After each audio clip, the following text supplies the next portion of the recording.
আরে আমাদের দাবি একটাই, খুনি প্রেসিডেন্ট হাসিনার দোষর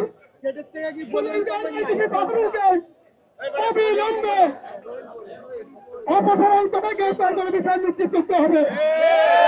এই বাহারুল হল সেই বাহারুল, এই পুরাতন বাহারুলের কারণে পুরানটাকে সবচেয়ে জনপ্রিয় সংগঠক জনাব নাসিরুদ্দিন আহমেদ পিন্টু ভাইকে মিথ্যা তথ্য দিয়ে মিথ্যা রিপোর্টের কারণে গ্রেপ্তার করে জেলে নিয়ে নির্মমভাবে নির্যাতনের মাধ্যমে হত্যা করে। তাই এই হত্যার দায় বাহারুল কোন অবস্থায় এড়িয়ে যেতে পারেন না। আমি অন্তর্বর্তীকালীন সরকারের প্রধান উপদেষ্টার নিকট আহ্বান জানাতে চাই,